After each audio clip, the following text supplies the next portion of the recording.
humanism versus Christianity. So this guy, I'm not really sure who he is, it was arguing for the case of humanism, and that we can exist in a morally virtuous world and conduct ourselves with virtue and morality even without the presence of a god, or more specifically the Christian monotheistic god, and that people can still be good irrespective of the presence of religion and the Christian ethics and basis of morality in our society that we live now, which Western society has been founded upon. To nominate for me one thing, just one thing, that Christianity has introduced that doesn't have some source, some parallel, some analogy in previous and in other civilizations. One novelty, one innovation in thinking about anything, ethical, metaphysical, or anything you like.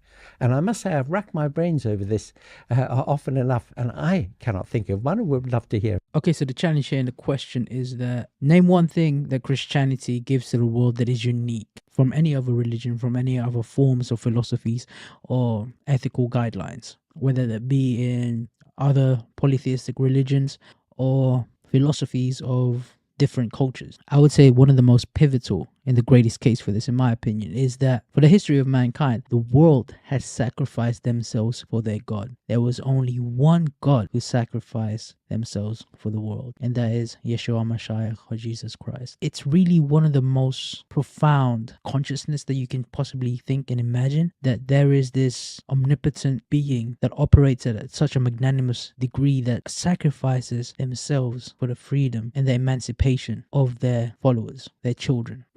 You know that the Greek gods ate their own children so that they may maintain their power. Zeus, throughout the history in all different mythologies and different cultures and their gods, it has always been, whether that be polytheistic religions, it has always been that you must sacrifice yourself and children and many different offerings of death just so that you can link yourself to a god and your deities. Whereas God himself in Yahweh has offered his one and only begotten Son, so that whomsoever believes in him shall never perish but have everlasting life. That is what I think is such a unique perspective that Christianity offers, that I would say that none other could offer, and none other throughout history would offer, because it goes against human nature. And also the second one is a holy matrimony, a marriage, and one that is specifically monogamous.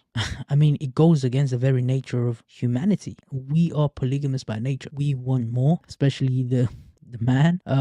We will always want more and more, but in order to safeguard society, and more specifically the woman, to create balance, is that holy matrimony or marriage in a monogamous relationship and marriage is introduced. That is, I would say, one of the greatest leaps in civilization, in humanity, because for the entirety of the time we've always been polygamous, and it's within us right now. It's in our nature to be polygamous. So it actually creates discipline in us. It somewhat creates a restraint in society so that it doesn't get too wild. It caters to our civilized nature, because if you just have more and more and more, I mean, it's the same thing as eating more and more and more. You become glutton, and when you have more and more marriages and wives relationships, you also feed into that very same lust. And in order to eradicate that, Jesus introduced a monogamous relationship, in that man will only have one wife as God has created them. I mean, which is true. God did create Adam and Eve. That's one man or one woman. And all throughout the time, we may have forgotten that, because we fell through our fallen nature, which is to have more and more and more, to be selfish and to feed and cater to our very desires, which is against God's rules, because he understands that human desires, is evil. I mean, you can just look at the world out there. Look what they do. If there are no rules, they will cater to their nature. That's the negative aspect of humanism, because you have no rights. You'll only be subject to your human impulses, which they're blinded by, and they can't see that it is not good. Humans are not good by nature. And you don't even need to go anywhere to read books to see that. Just go out there in the world and see what human nature is. And the third one is turn the other cheek and love thy enemies. I mean, personally, that's like one of the biggest for me, because, hey man, if you throw stones at me, best believe you got a free piece coming back your way. Boom, bop, bop, boom. Hey man, that's just me. I love boxing, I love fighting. and then like most men do. And if you go see your human nature, in that you will always be aggressive and you'll always want revenge. It's human nature. But this says to turn the other cheek. That means if someone slaps me, I gotta turn the other cheek for them to slap me again. And not only that, love your enemy. So the person who slaps me twice, I gotta love him in return. Now come on, that goes against all my impulses. If someone slaps me, it's an overhand, a left hook, and an uppercut. I mean, it's so tough to do that, but it actually creates more of a civilized society. Because when you think about it and you look at it, if an eye for an eye is the rule which we abide in, then it leaves the whole world blind. It's one of the greatest things that people overlook, in that if we don't have the Christian tenets and principles in our society, such as turn the other cheek and love thy enemy, that we would be embroiled in chaos all the time. Now, don't get me wrong, there are wars in Christian countries. It doesn't preclude them from having corrupt agendas in the grasp of their power. It can be corrupted. We're all human. But this specifically goes against it, in that anyone who conducts themselves as such in a corrupted manner that is violent goes against the way of God. Specifically, in order to have a peaceful existence in society, you're gonna have to be able to forgive people. You can't keep on wanting revenge. If you want to coexist in harmony, you're gonna have to forgive and forget, and that is what the Bible teaches. And in terms of Christianity, it's one of the principles and the greatest power of Jesus is that he's not like Thor. He doesn't have a hammer. He doesn't have all these type of things. And when you look at different religions and mythologies, they always embody a certain power, typically one that imbues some sort of humanistic desires, like Hercules' strength and the power over things. Whereas there was only one deity or God that existed with the power over himself, because every other God has fallen to themselves, and that is the man without sin. That is Jesus Christ. And his power, his ultimate power, is that he was a man without sin, meaning he was a man that didn't falter from his own desires and the human proclivity to fall. So therefore he is not of the fallen nature. And one of the biggest implications of that is that he is the only man which has conquered himself. Throughout history, we are all fallen. Every single one of us, no matter what the God is, we have all fallen into sin. At one point or another, we have been overcome by our own emotions and our own desires. Whereas God is the only man that walked the earth that didn't stumble. So he is the only one with the right to lead us into something that we can never go. A man without sin has a purpose, and that's to lift us up and take us to places where no other man has ever been. One of the greatest tenets of a Christian civilization, a Christian society, is that men were all created equal in the image of God. That means equality for all. Because when you look at different religions, they will always have one higher than the other. And when you look at different cultures, they will always have some sort of caste system, like the Hindus, the Brahmins, and the Dalits. And you have the Jews and the Gentiles, the non-believers. They are second-class citizens that, you should keep yourself away from. And most different religions and cultures have these also. And when you look at racism, that is also the same case in America, the Atlantic slave trade, and that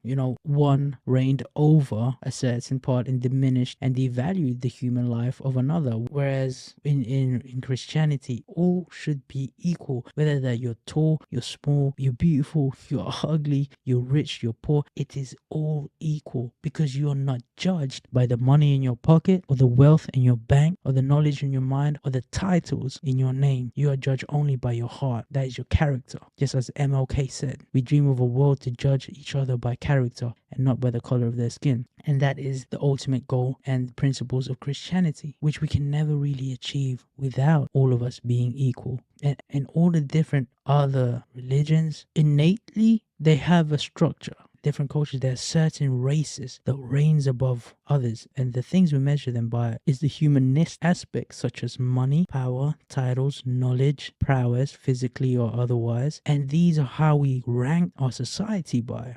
Everything's hierarchical. Whereas in a Christian society, in Christian values and principles, only God reigns above all. Not a priest, not a pope, or anybody else. And that whomsoever you are all equal in the eyes of God. That means the lowly street sweeper is going to have the same value in God's eyes than that of a president. And no one has the right over you or the power over you. That is why freedom and equality for all is the main principles of Christianity. Don't get me wrong, There are many people in Christianity and Christian nations that have inflicted slavery, that has enacted against God's will. And that's why you shouldn't look at those, because we should scorn those parts of society that they've grossly manipulated the power and the word of God to their advantage, to their human desires. Because at the end of the day, slavery, everything else, and everything that is hierarchical, it's all about power and the human greed, the need and the necessity to rule over one another. That's how everything evil starts. Hence, money is the root of all evil. Which goes to one of the last points I want to make, which is God judges by the heart, not by titles, not by your appearance, not by your status in life. He doesn't care about any of that. And that is such a beautiful understanding to me, because